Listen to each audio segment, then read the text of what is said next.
I asked Casey before she got up and spoke if she could try not to do a very good job because it would set the bar nice and low for me. So I'm sorry to say she did not comply with my request, but what she did actually was tee up my topic for today, which was mobility, because that came up in her last question. So, as I was thinking about this, I was thinking of the fact that Goldie and her FedScoop team, really, they always do manage to choose just the most relevant top-of-mind topics. The CIOs that I talk to really are focused on lowering the cost of governing.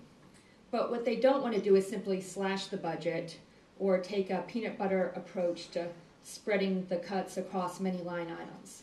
And so they're really trying to look at ways where they can deliver the same or truly a higher level of service to their employees and their constituents at a lower cost, which is quite a challenge. And so today what I'm going to talk about is one of the ways that the government CIOs are looking to in order to accomplish that. And that is by a broad adoption of mobile technologies, and in particular, something that we call BYOD, bring your own device. So it's not just the agency CIOs that are moving toward a BYOD paradigm. Their efforts align with the efforts of the White House and the new digital government strategy. In a recent blog about the digital government strategy, federal CIO Steve Van Rokel talked about the two digital government tipping points. The first of which started way back in the 90s, which was the internet.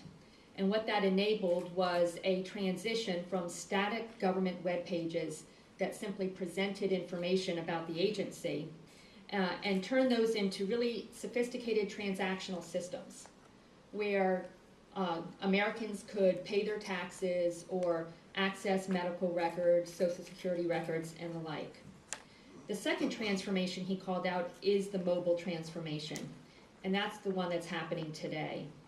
In 2011, global smartphone shipments outpaced PC shipments for the first time in history. And by 2015, more Americans will access the internet via mobile devices than desktop PCs. The challenge is, how are we going to transform those same sophisticated transactional systems that are available on agency websites to mobile users in a cost-effective and also a safe manner? So over the next 12 months, agencies are going to be opening up their data to the public. They're going to be giving external developers tools to build new services through mobile apps. And in addition, agencies themselves will be mobilizing, right, new definition of the word mobilizing, two of their priority customer-facing services. All the while at the same time, they are reworking internal IT strategy to support the use of mobile technologies and BYOD inside their own agencies, all in an effort to save taxpayer dollars and provide better services more efficiently. So how does mobility, how does mobile devices and mobile apps, but especially BYOD, save money? I think the first answer is the most obvious, which is that if agencies allow their users to bring their own devices, then they don't have to buy those devices and then maintain them for their life.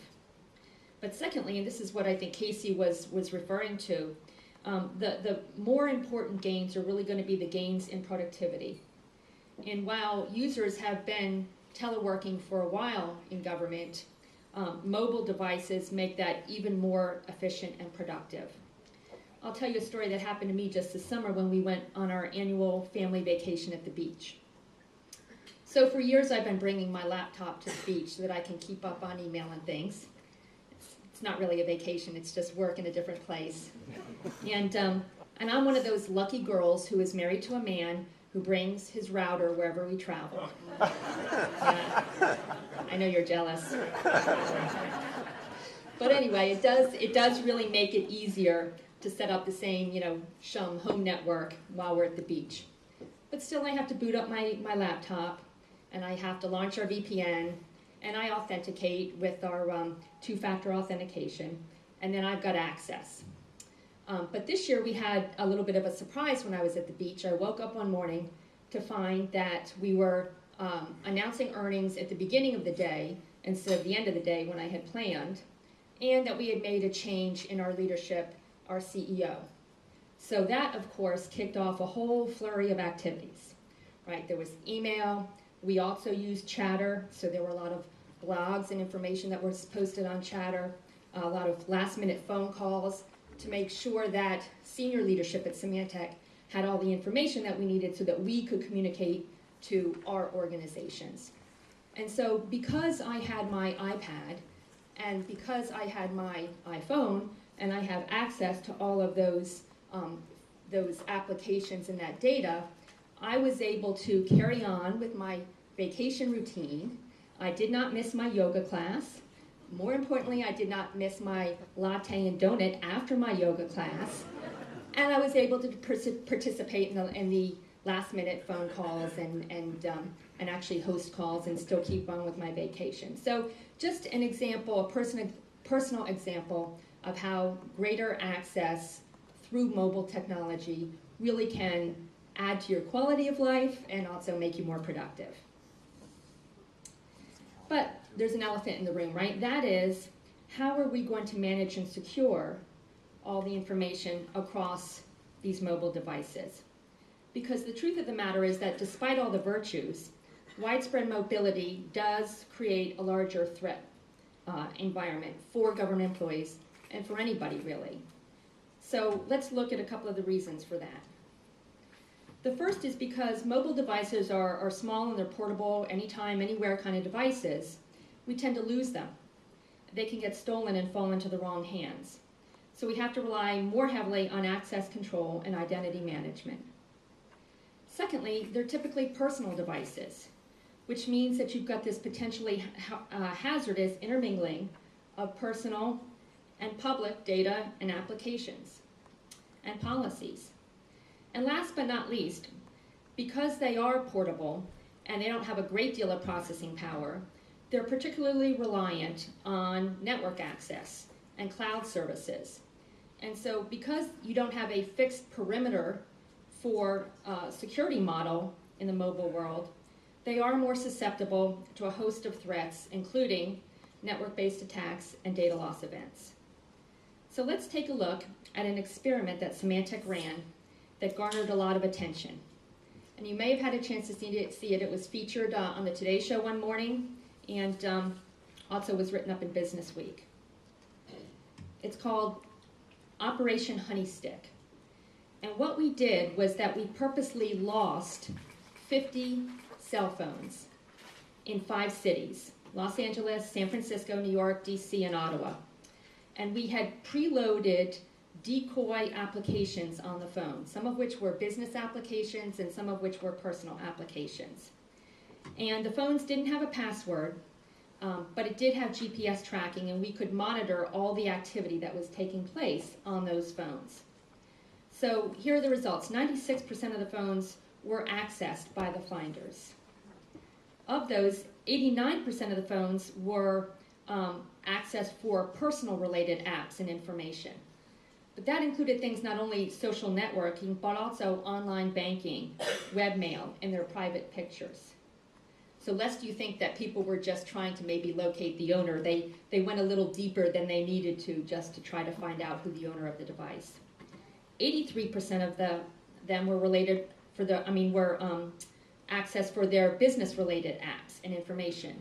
And those included things like HR cases, HR salaries. We had sort of preloaded spreadsheets and titled them things like HR salaries, and corporate email and remote administration.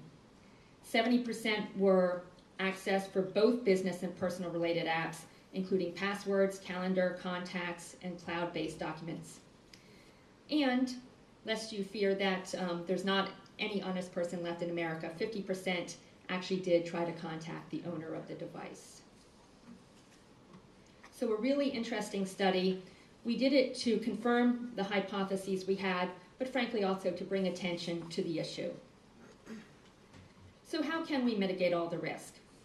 Common wisdom has been to protect the mobile computing devices in the same way that we've been protecting our personal computers, by securing and managing the individual systems.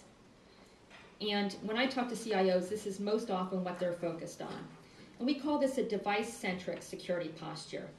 And there are several effective technologies to help defend against threats in this device-centric model. And those include things like mobile device management, data loss prevention for mobile, and anti-malware.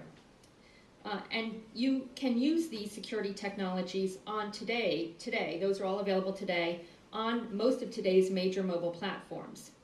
But for extreme use cases, like many of you are familiar with the NSA program SMEPED, they've chosen in the past to go beyond that and actually to have a customized device that had very high level of customized security.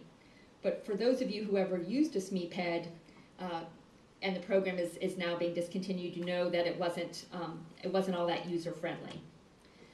But we know that we can protect the devices, right? And often when I talk to CIOs, that's what they say. We want to be able to protect and manage our mobile devices in the same way that we protect our desktops and our laptop systems.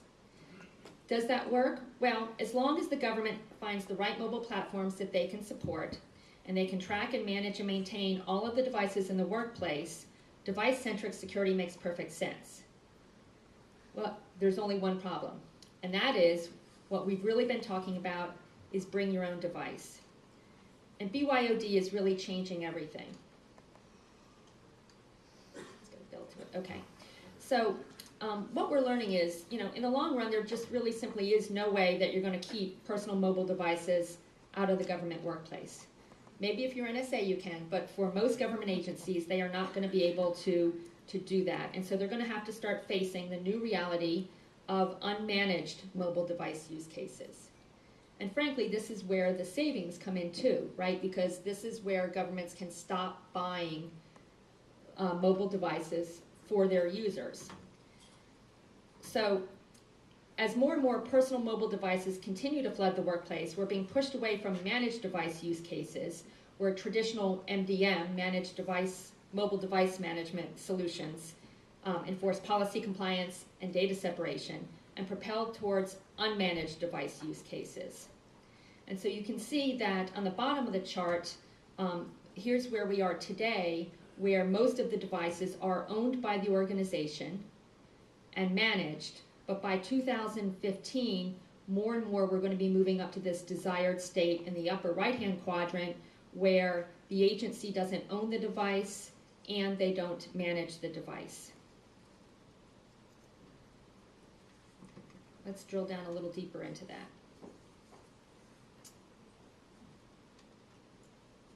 Oh, a little more to that build. Okay, so here's the same quadrant. It's a 2x2 matrix, and again, it's kind of a simple way to look at and understand the complexities of enterprise mobility. So on the left, those are devices that are purchased and owned by the agency. And that's just like the majority of the PCs and laptops that we have today. The right side represents the devices that are used for business purposes, but they're purchased and owned by the end user. On the bottom half are devices that are managed by the agency. And typically what that means is they've got an agent on the device itself and a set of policies that govern the use of the device. And so that allows them to do things like set password policy, to be able to provision the device and patch it, and to be able to wipe it if something should happen. On the right-hand side are devices that are, hold on one second, I just want to make sure I'm getting this right. Yeah, that are unmanaged, well, no, I said it wrong. On the top of the chart is devices that are unmanaged by the agency. So right now, the lower left quadrant is where we are, and that's the most familiar, right? That's where we provision a set of devices to our employees and then manage and secure those. But more and more, as we move, we're moving to the right to quadrant 2, and that is where the allow for bring your own device, but the agency is still responsible for managing that device. And so typically there's an agreement that takes place where the users say it's okay that the agency manage this. But the issue with that is it doesn't really give you the level of granularity that you need to control all of the applications and the data flow between applications. So it's a good interim step, but it doesn't do much more than enforce password policies and things like that. Where you really need to go to get to fulfill the promise of true bring your own device is that quadrant in the upper right, where the agency doesn't have control over the machine. They haven't bought the machine, but they do have control over the relevant data and applications. So in other words, you can manage and secure the applications that are critical to your agency, your mission, and those apps that are personal apps, whether they're, Angry Birds or Words with Friends, you don't need to worry about.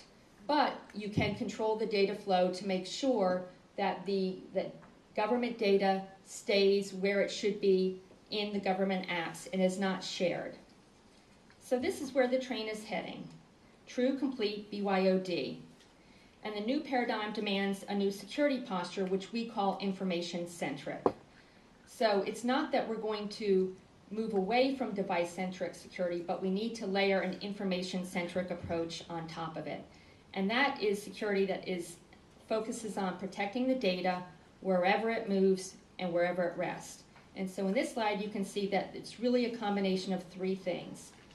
Device protection, which we're all very familiar with, the new world of app and data protection on mobile devices, and then lastly, but also importantly, identity management and access control to control the users in this environment and to make sure that only those people who should be accessing the relevant data or apps are accessing it. So if you combine, we believe if you combine all three of these elements and truly move to this information-centric approach, then you will be able to realize the promise of mobility in your agencies and the cost savings that come from a BYOD program.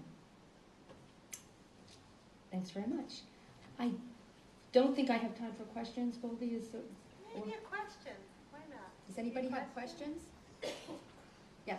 Just a question, and maybe this is a broader question for the audience. As BYOD becomes more widely accepted, what's the business model for the device when it breaks? In terms of productivity and support of the device itself, you put the responsibility for IT support into the hands of the employee? Yeah, I think that's a great question, and I think when you think about it, right, I think this is going to be an evolution into BYOD. And so I think if you think about most users now, they've got a smartphone, they've got a tablet, they've got a device. I spoke probably a year ago to a group of people about this size, and I asked the question, how many people have a desktop or laptop? Everybody raised their hand. How many people have a smartphone that has email and app capability? Virtually everybody raised their hand. How many people have a third device that's some kind of smart tablet? At that point, it was about half the room raised their hand. I bet you if I asked that question today, it would be about 80% of the room that would raise their hand. So the good news is I think it's a relevant question, and it's something that I think agencies are going to need to figure out. But I don't think we're going to move to a situation. In fact, I don't think we'll ever see the situation again where we have only one device, right? And so I don't know about anybody here, but I've had times when, either my laptop isn't working or my iPad, something is wrong with that and it's not working. So I think in those I had my phone the other day, I was out to dinner with my son and I came back, and he's 30, by the way, not 3. And it was reset to factory conditions. And I said, what did you do? And he's like, oh, nothing, it just happened. So, things like that happen, right? And then so I didn't have my phone for 24 hours until I get back, to my computer and was able to re-stage it from iTunes. And so it's a good question. I think, though, the practical matter is that we're not going to ever go back to a point where we have a single device, so at least we won't have a single point of failure. All right, thanks very much, everybody.